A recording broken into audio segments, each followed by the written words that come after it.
Hi, I'm Kelly, and if you're new to my channel, welcome.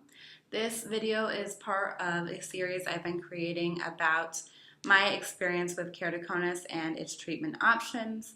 I'm not a medical professional, so I am not qualified to give anyone medical advice on their personal situation with keratoconus or their experience with keratoconus. What I am here to do is provide my experience for you and hopefully give you an idea of what is involved in the treatment process of keratoconus and to lend some sense of support to you guys. That was part of my purpose in creating this channel, was that I know having the disease and going through the treatment options can feel very isolating, so I wanted to create a community of support here on YouTube. That being said, this video is about receiving a relaxation incision on my right eye, which is my transplanted eye, and I will get into that. So, as I said, I received a relaxation incision on my transplanted eye. What the relaxation incision does is it relaxes the wound from the transplant so my cornea will go into an oval shape. Prior to the relaxation incision, my cornea had healed very tightly into more of a football shape instead of an oval shape. And it was no longer a cone like it was prior to the transplant. So they had to go in and make a few incisions to loosen up that wound and hopefully allow it to go into more of an oval shape. So I will get to the actual procedure in a minute, but I just want to rant a little bit about how annoying this whole process was for me this time, because I went in thinking I was going to get a dilation exam as well as the relaxation incision, and that did not happen.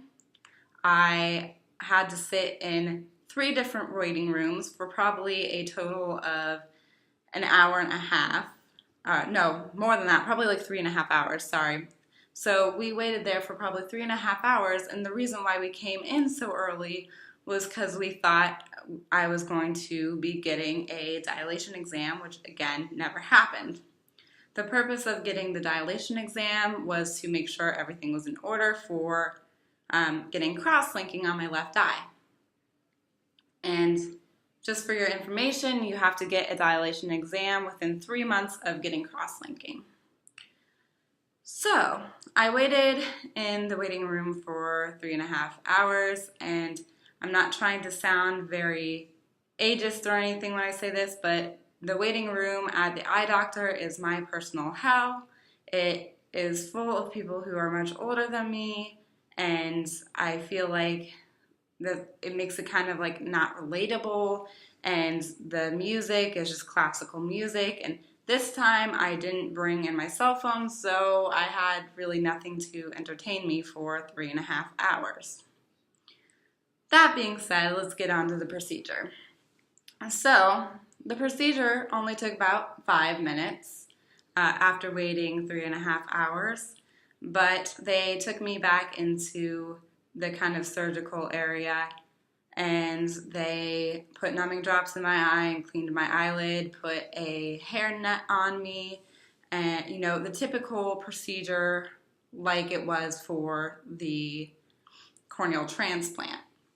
I did follow pre-surgery instructions beforehand, the night before, even though I don't think I needed to. I didn't eat past midnight. I didn't wear any makeup the next day. I wore clothes that were easy to take off so I wouldn't have anything rub up against my eye, but I don't think that was really necessary. Maybe the loose clothes and makeup were, but I think if you're getting a relaxation incision, it's not really needed that you don't eat past midnight because you won't be receiving any anesthetic, or at least in my case, I didn't receive any anesthesia. So I had the numbing drops in my eye and my eyelid cleaned off. After that, they put a very bright light over my eye, and I had to stare at a green dot in the center of it. They used the eyelid opener, which they said was the most uncomfortable part, but for me, it kind of was staring at that bright light that was the most uncomfortable for me, because I'm very light sensitive in general, but it was just kind of a little bit uncomfortable. So that was kind of annoying. I would say it's annoying, and it is a little uncomfortable just because I am light sensitive. I will say the incisions were kind of uncomfortable compared to the laser cut in a different way. So when I had my transplant done, they put a machine on top of my eye, and then it did a laser cut. So I didn't really feel any of the cutting on my cornea. It was just uncomfortable because of the pressure that was down on my eye because of that machine. This, I didn't have any pressure down on my eye, which I guess it was less uncomfortable in that sense, but I could actually kind of feel the incisions a little bit. But I would also say that it was something that shouldn't necessarily be afraid of. It was just slightly uncomfortable. So yeah, I think it was a mix of staring at a bright light and having them do hand incisions because I was way more conscious than I was the first time without any sedation. So yeah, but it was quick. It was like 5 minutes, as I said, and that was like with prep and everything. And they were all very nice about it. So after that, I was asked to come in the next day and get checked up. I will be right back. I have to let my dog in. Hold on. So the night after my relaxation incision, it was a little bit uncomfortable. It was a little bit scratchy, as they put it, but it was nothing intense. The only time that it got kind of uncomfortable was late at night when I was about to go to sleep and couldn't find my eye patch. Here's what I don't understand. Why on earth do they give visually impaired people a clear piece of plastic as a eye shield? Because it's impossible to find when you're trying to go to sleep if you put it somewhere, even somewhere you thought was safe. I put it somewhere where I thought I wouldn't knock it on the ground, and I still struggled to find it. Anyway, they didn't say I needed the eye shield, but I asked them if I should wear an eye shield, and they said it probably wouldn't be a bad thing. So I wore an eye shield at night. The instructions were that I have to take, I believe it's Tobradex again, the Tobradex drops 4 times a day, that I can't swim for like a month, I can't get water in my eye for 2 weeks, and I can't wear makeup for a week. So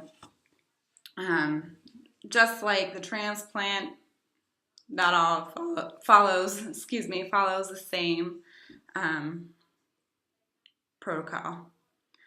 So I went in the next day and they checked my vision. I was able to see a few more letters than the last time they checked my vision in that eye, and they also instructed me that I have to see them again this week. So I have to make sure that I schedule that appointment, but that was the relaxation incision. I'm still on the drops. Again, it's not been 2 weeks, it's not been a week, so I still can't swim, I still can't get water in my eye, and I still can't wear makeup.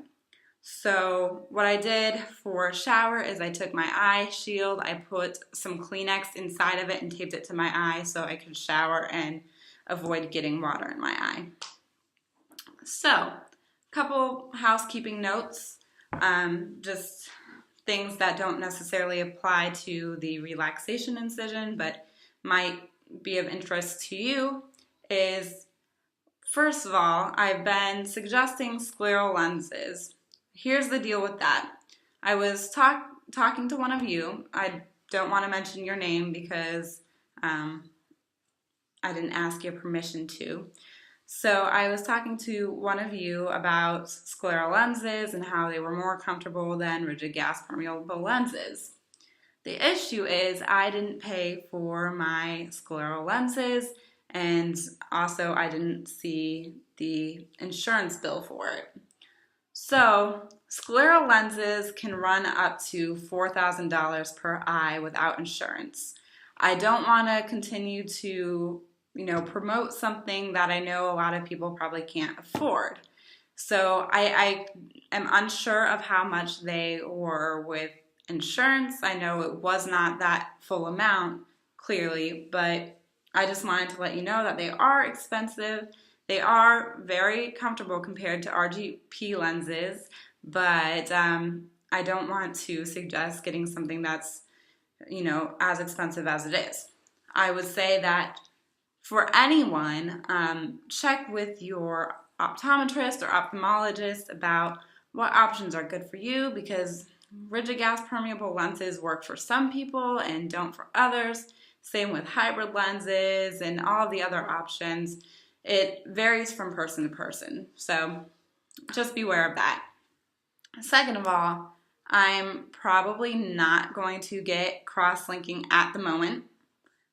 Excuse me, sorry, there's a hair in my mouth. My darn dog. Anyway, so I'm not going to get cross-linking as of now. I'm going to get it eventually. The problem is I am in the middle of my graduate school program and there is a lot of reading. So maybe, actually, let me ask you a question, because I know some of you have had cross-linking and not the transplant, or have had both cross-linking and the transplant. I have a ton of reading to do for my grad school classes.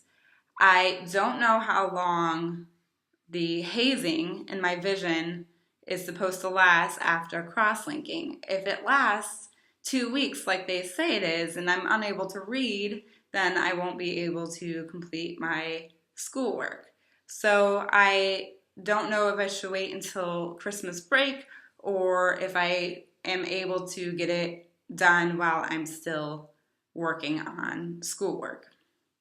So let me know in the comments if you have any suggestions, because I'm still unsure about how long that's going to last, and I'd love to hear from someone who's actually had the procedure done, because the doctor can tell me it goes away in 2 weeks and maybe it's much longer or maybe it's much shorter. So I'd love to hear your experience with that.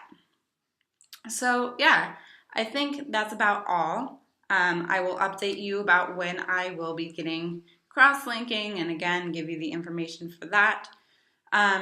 Let me know if you want me to address how I've been handling schoolwork with keratoconus, because I know that sometimes it's an issue, because, reading can be very hard with the disease. So let me know if you want to hear about my experience with school and keratoconus. If not, I'll keep that to myself. So anyway, I hope that you have a good day, and I will see you next time. Bye.